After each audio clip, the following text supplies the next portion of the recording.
Welcome back to Sharpen the Point. We begin our look at the Big 12, breaking down what each team is losing, returning, and bringing in for next season.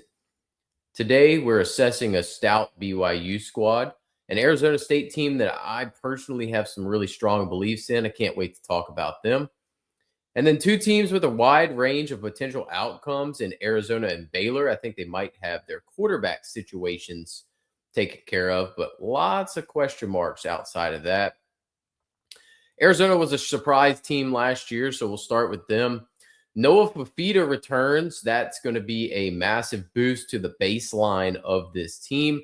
He is, of course, the offense, and it should revolve around him. A talented playmaker. He managed to have a very good season a year ago, even with the loss of Tet McMillan. I was kind of concerned as to how he would perform without a first round caliber wide receiver talent in tandem with him, especially one that he kind of just was able to huck and chuck to at all times. But nearly 30 touchdowns passing and very few interceptions. He'll take care of the football. He will be around for his full 4 years because at 5'10 listed, I don't think his NFL aspirations are going to be extremely high here.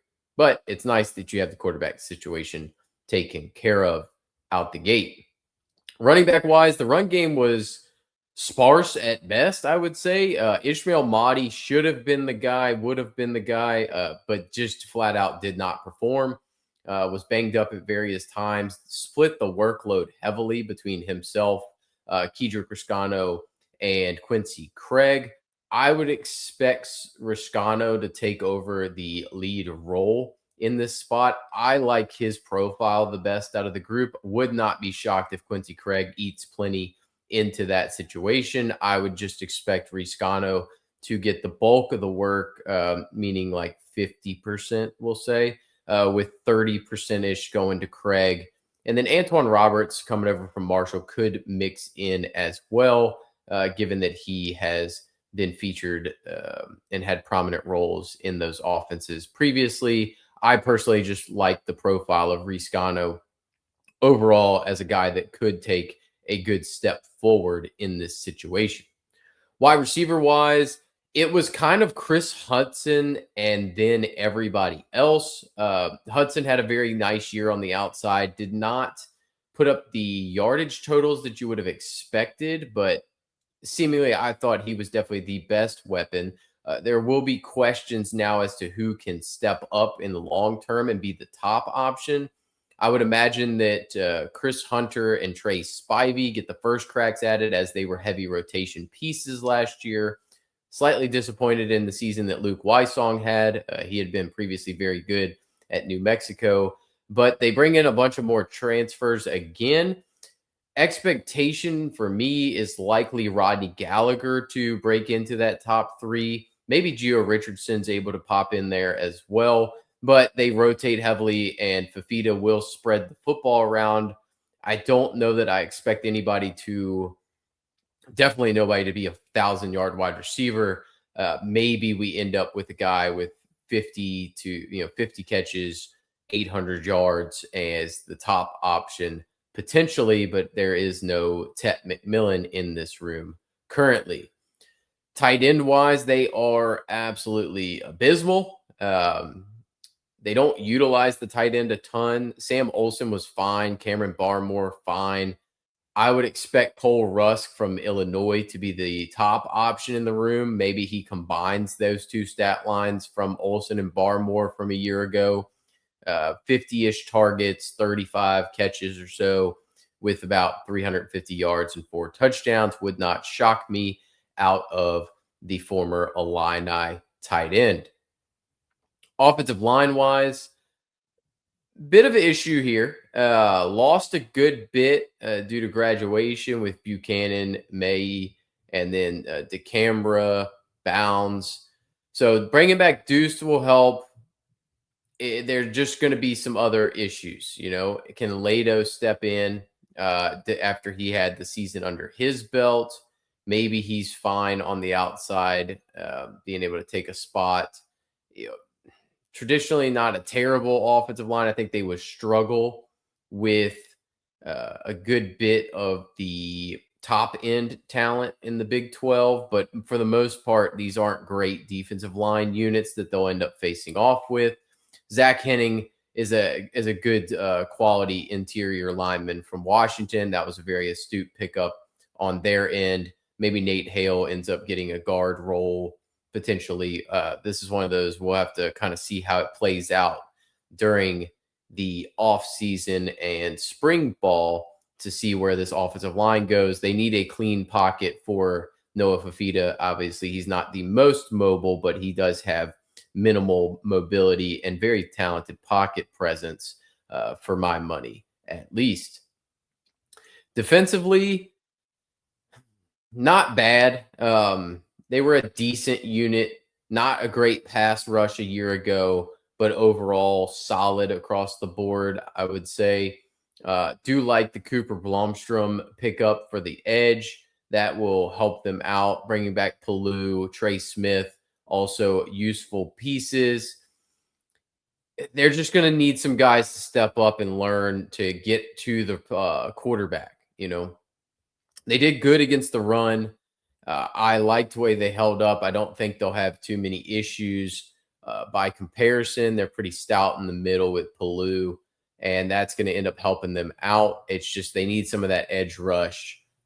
You always feel pretty decent when you got those Polynesian guys blocking up the middle of that field.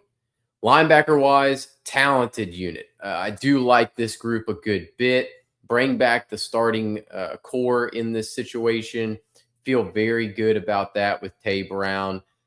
They even added some decent pieces. Everett Rousseau, he's a good addition here from Memphis. Tagoai has talent. I don't know if it'll translate, but hopefully it does. If he can, he's probably a guy that you're going to see grow throughout the season behind this experienced core.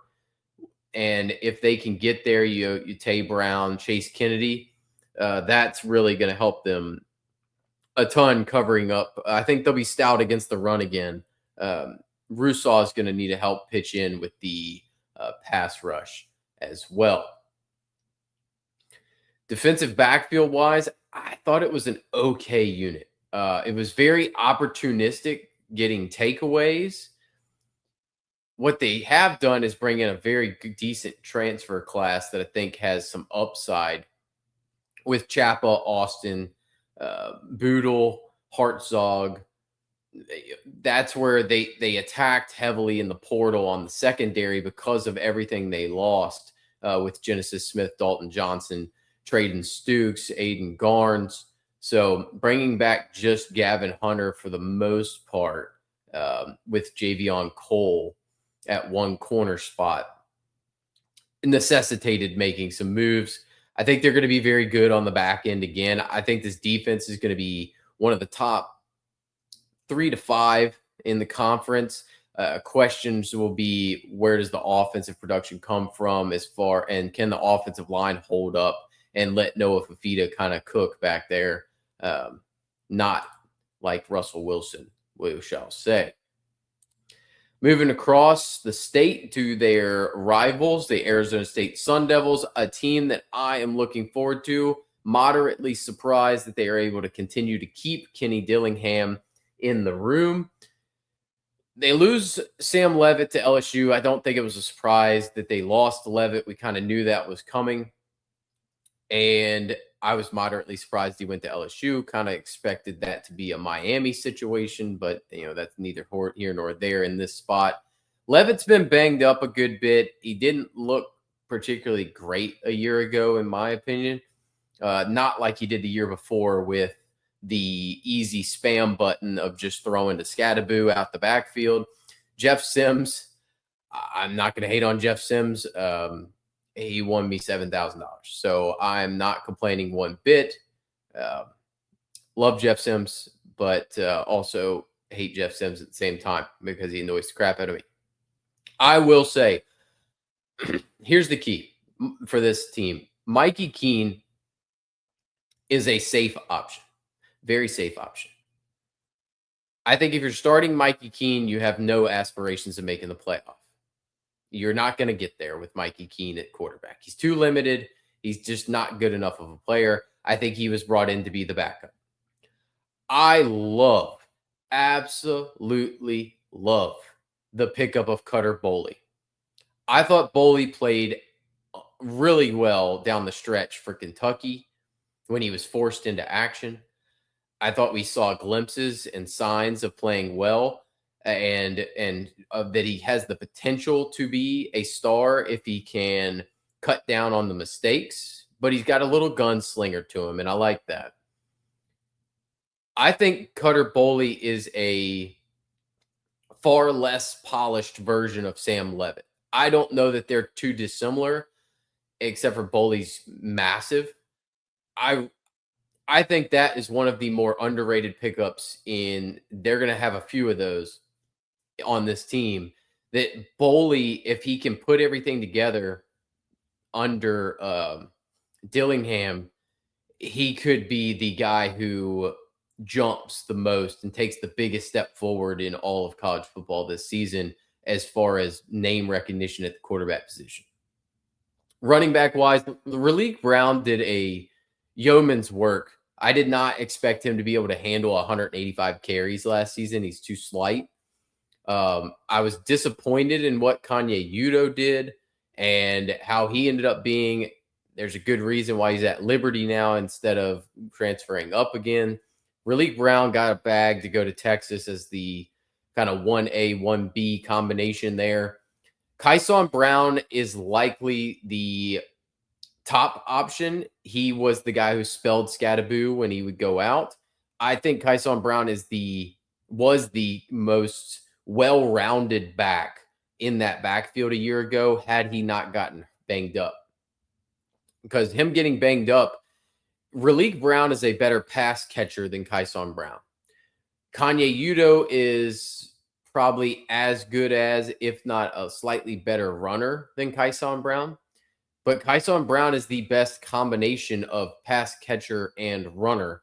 I think overall, if he stays healthy, it is a massive win for this backfield because they're going to need it given the backups of David Abbott and Marquise Gillis aren't the talent level that Kyson Brown is.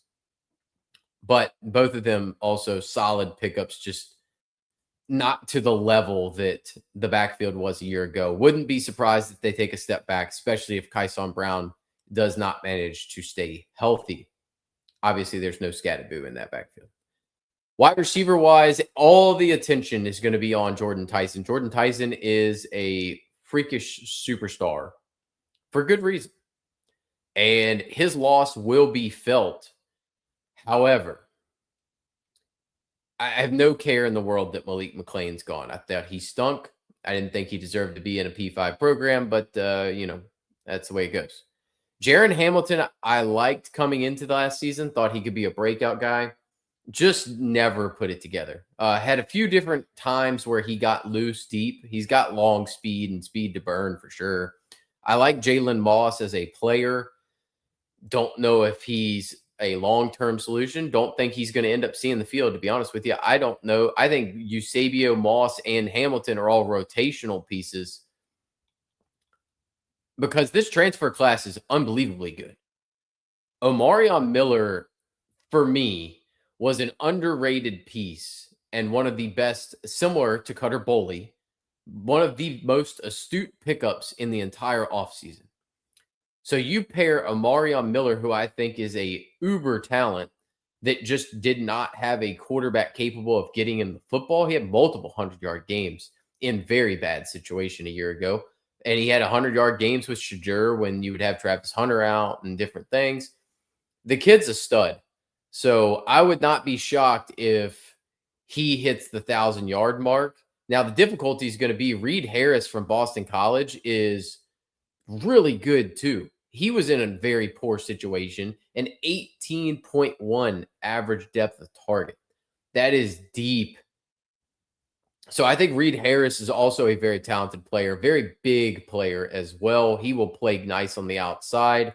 Pairing him and Miller on the outside gives you two very talented weapons. Probably, honestly, Boley's getting an upgrade. Like, if you think about it from the Boley standpoint, he's getting an upgrade at wide receiver because Kendrick Law was his only decent option a year ago.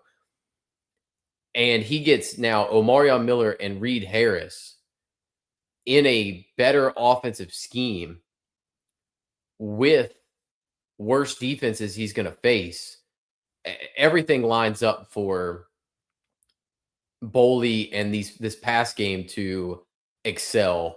And that's discounting the fact that I thought Raiden Vines Bright was the future at Washington and one of the top options to see a ton of targets with DeMond Williams. I don't quite understand his decision to transfer, but their loss is the Sun Devils' gain here, because slapping him in the slot with Omarion Miller and Reed Harris on the outside is unbelievably good. That is a beautiful trio at wide receiver, and it will be impressive to watch. And I think it's going to be very fun. Shimon Mateer operated as the one for portions of the season when Jordan Tyson was out. Him being gone will hurt. Questions really as to who will take that over. They do feature the tight end quite a bit when it's an athletic freak. Potentially Anthony Miller or Christian Ingman ends up in that spot. Maybe a Kamari Anderson. We'll have to wait and see.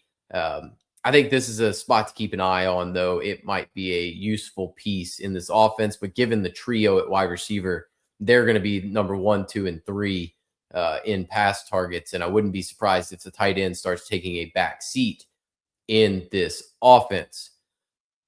Offensive line's got problems. Yeah, they're going to have to hold up. I do think the backups are very solid players. So your Wade Heltons, Maki Stewart's, Jalen Clem, Champ Westbrooks. So they have talent stacking into this thing. Poulet could end up with an inside spot. Wouldn't be surprised at that. It'll be interesting to see how this shakes out during the spring ball. I think they have talent here.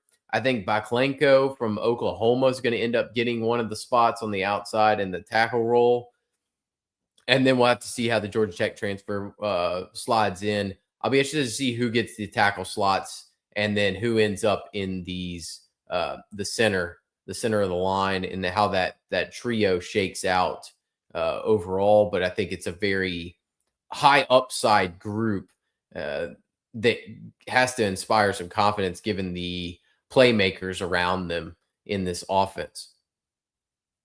Defensively, it was a good unit. I wouldn't call it their best, but I'd call it a good unit overall last season. CJ Fight coming back is going to help. He's going to need to continue to make a real strong push up the middle. A guy that you want to build around, though, certainly. They will lose some with Woodley and Clayton Smith, Jacob Rich Kongeka, Elijah O'Neal. Like, there's a lot that's going at Prince Dorba. That was a guy we thought would be something. They got a lot of pressure on the quarterback, but a lot of it's out of the room. Now you got just this centerpiece to build around. How do they build around that piece?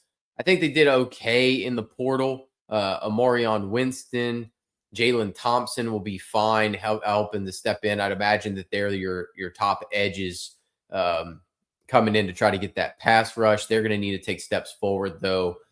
So it's going to potentially be a developmental year, relatively speaking, trying to need some guys to step up around them to pair with that trio that you can inspire some confidence in out of those guys.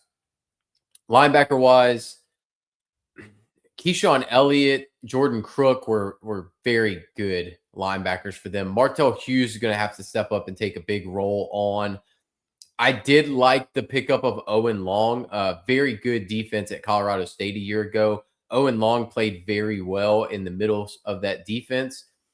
I think Owen Long steps right in as the starting middle, and they're going to have to just see how it fits around him. Maybe Martell Hughes pairs up with him and how else this pieces together. But another good building block. Like, they have building blocks at both levels in the front seven to go around, and they did some decent pickups out of the portal. So it could be a underrated unit depending. Defensive backfield wise, it was a deep unit a year ago. Losing Abney and Rouser isn't exactly the best situation, but it didn't turn the football over quite like Arizona's defense did. So how does Alford do? Maybe Boogie Wilson kind of step their game up. I think it's going to come down to how this transfer core pieces together with Stamps, Rawls, McGrew being the top guys out of this thing. I think Josiah McGrew was a very good pickup for them at a safety spot. FIU, underrated defense a year ago, one of the better teams.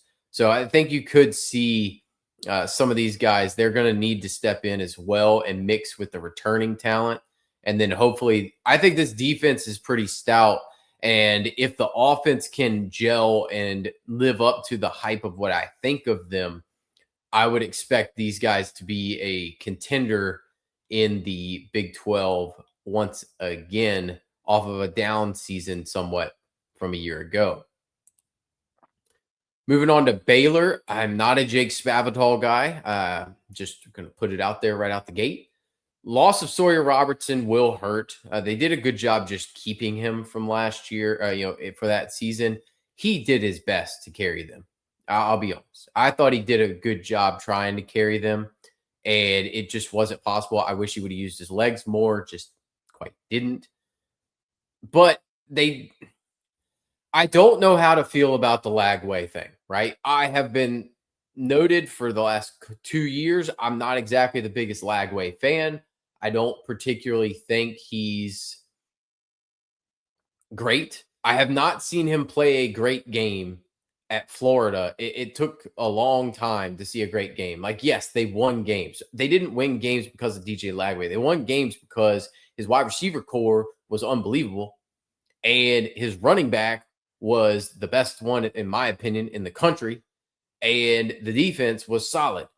But they didn't win games because DJ Lagway was good. So maybe he's the same as Sawyer Robertson, maybe slightly worse. I don't know. The raw physical tools are there. I just don't know that he's the player that everybody thinks he is. Maybe the Big 12 and not facing SEC competition at week in and week out is the difference. I'm going to need to wait and see on this. I think this could go very badly. I think it could go very good. I also think it could go very bad. Running back wise, disappointed in what happened with Bryson Washington a year ago. Did not get the workload, did not have the production that I would have expected. He bolted, went to Auburn. That kind of made sense because he seemingly was in the doghouse too much of the season. And they got a ton of work to Caden Knighton and Michael Turner. Each had their own good ups and downs throughout the season. I would expect both to feature prominently. The question in the room is Pendergrass, because he was banged up, got hurt before the season, never played. I think that he comes in slow out the gate and is a full-on committee with Knighton and Turner to begin the year. But it wouldn't shock me if Pendergrass, if he came back healthy, ends up kind of taking on the lion's share, and we have a similar split to a year ago where Pendergrass is the most productive, like Bryson Washington was in that spot. One of my favorites, played him far too much in DFS many a time. Josh Cameron, called him right a lot. Thankfully, but he was a very highly productive wide receiver for this team. They do lose the former Texas State duo of Ashton Hawkins and Cole Wilson out of the slot. Lose Kobe Prentice, who seemingly scored a touchdown every week for about 6 weeks. So you end up with that, the quartet that was their 4 out of their 5 main passing opportunities, but they also lost their tight end, but we'll get to him in a second. So how do they replace that grouping?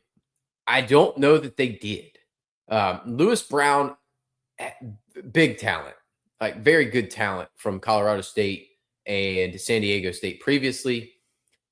He just has some kind of off-field issues. Lots of issues with him. Don't know that he will keep it together. If he can keep it together, then he will be highly productive for this team. If he can't, there could be some problems because I'm not a Gavin Freeman guy. I think he's okay, but nothing more than that. And Draylon Miller is more of a hybrid running back wide receiver combo, not a superstar wide receiver in the making. I think there's a lot of growing pains and there's not a lot of weaponry for um, DJ Lagway to utilize on this team. And there's a lot of risk potentially in this spot.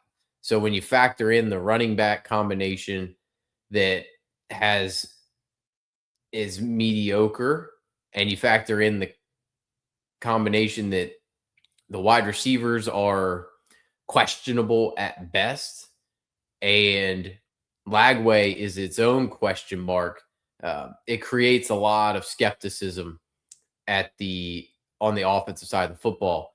Now, I think Tony Livingston was a good pickup to pair with Lagway in the tight end position since Michael Trigg was gone, and they featured Michael Trigg heavily, and he did a great job a year ago. Livingston's going to have to step right in. He very well could end up needing to be the number one option in this pass game. Do I think he gets 100 targets? No. I think he does push for 60 likely and could convert maybe 40 for 505. It seems like a reasonable line given what they did before. But that's still somewhat wish casting as to what I think Livingston's capable of. I would say this offense is not going to be near what it was a year ago, and there's likely, sadly, because I do like Dave Aranda, that there's likely to be a coaching change here at Baylor after this season, just based on the offense. Offensive line, lose 4 out of 5 starters. It's going to be fine on the right side. Siriaki, the 2 Siriakis playing on the right is going to be fine and helpful. They're going to need some of these guys out of the portal to step right in. Yakiri Walker out of Memphis being a good pickup for me. Logan Moore, Cole Rhett, also solid pickups. So adding depth and adding some top end stuff out of there, they're going to need to hold up. Not as confident in this group being able to turn over, though. The defense absolutely let down Baylor's team a year ago. And I mean, there's ways to look at it, I guess. They had to basically do a full line change at the front, on the defensive front. Does it fit together? Did they do the right things? Can Dave Aranda, who made his name on the defensive side of the football, figure this thing out? I don't know how you can have confidence in it at this point because they just were not good. Hosea Wheeler is a good player. He was a role player for Indiana a year ago.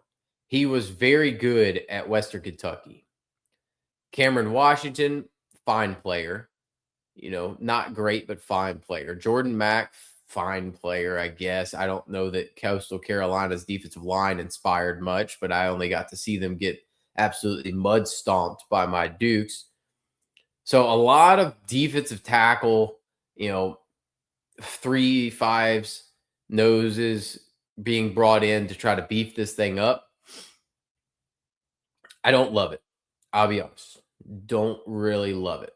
They got pass rush on these guys, and they had some production, but I just don't know that this defensive line inspires much confidence. Linebacker core, similar situation. Whole lot of transfers. Kylan Reed is going to have to shoulder a load. And he's going to have to hope that I'm going to say Garrick Ponder is the likely beneficiary coming in. Kedrick Walker probably going to end up seeing some time. I just don't know that you can feel very good about this first and second level coming into the season. Secondary wise, at least there's some returning production. That's about what we got to say about that. Devin Bobby being gone isn't helpful. DJ Coleman was productive. LeVar Thornton is a very talented player, so getting him back is going to help. I do like him on the outside, long, rangy corner. A lot of pass breakups last year. Played well on the outside, but they're going to need some of the, like Daniel Cobbs, Devin Jordan, Colby McAllister. Those guys are going to need to step up and step in. Shout out Austin Osbury, Verge Osbury's son, the LSU athletic director, transferring over to Baylor, third school now. Maybe he sees some playing time. I hope so. Wish the best for him. His brother is Jaden Osbury, who plays at Notre Dame. He's plays on the outside as a rush end there. So I don't have a ton of confidence in this Baylor defense. I think with the question marks on the offense and the lack of returning production on the defense, I just don't see how Dave Aranda survives this season. Now, on a more positive note, you always want to end positive. BYU. Bear Bachmeier, I mean, what a gutty kid. He runs the football tough. So, and it opens him up to injury, I will say. Now, I understand McKay Hillstad leaving. They need a decent backup here because Bachmeier is he does not leave the safety on when he's playing football. And he played great for a guy that transferred in late from Stanford last season. I really liked how he played. How does he continue that is a question to behold, but his floor is so high because of his rushing ability. And I really think they have a great situation for Ryder Lyons to come in and learn and be a potential starter behind him. So if they can kind of keep that together, adding the high upside of Lyons with the already high upside of Bachmeier, if Bachmeier continues to get better, this team can go a very long way because it's got some high-end talent. Return of LJ Martin and Sione Moa, very good keeps for them. Martin's return is going to be huge. He's an absolute workhorse. So I would not be shocked for him going for another 200 plus carries, another 40 catches. Very good player. He's a very high floor. That combination is going to be one of the better ones in the conference between the quarterback and running back. Not a lot of depth, though, once you get past those top two. DeMooney, I actually thought played fairly well in the limited sample size that I got to see him. I actually do like him long term as a guy who could do some stuff there. Wide receiver wise, it's going to get interesting. Chase Roberts is gone. That is a consistent production piece that had been around forever. It felt like. I think Kyler Casper takes that spot from Oregon. More than likely steps in to that role with JoJo Phillips being another guy on the outside, matching up with him. I believe it's official at this point that Kingston's gone, and that's going to hurt a ton. He played outside of the mess that's going on outside off the football field. I'm just going to focus on what happens on the field. On the field, he was great and paired very well with Bear Bachmeier. Can Tiger Bachmeier or Cody Hagan step in and do something similar? That's to be seen. I don't know that Tiger Bachmeier is the player that we would think that you would hope he would be. So that's going to be a concern, certainly. Can a Jaron Pula make a splash early? Can a Tay Nakua kind of revitalize just kind of based off of the name? I don't know. At this point, it looks like a Casper Phillips Hagan combination with Bachmeier and Hagan kind of splitting time in a slot role there. Tight end wise, I thought Carson Ryan played very well. He will be missed. Walker Lyons, though, good pickup. Also, Saliapaga, I think, is a very good pickup as well. He was a guy that the Oregon offense and team loved. So wouldn't be shocked if he is a guy that gets some playing time and a little bit of run here. If nothing else, he brings a lot to the locker room. Walker Lyons, though, I think ends up being the receiving threat that replaces Carson Ryan, and that will go a long way for replacing that production. I don't know that he gets to that upper echelon in that 600-yard range that Ryan got to, but Walker Lyons will do a job there, no doubt about it.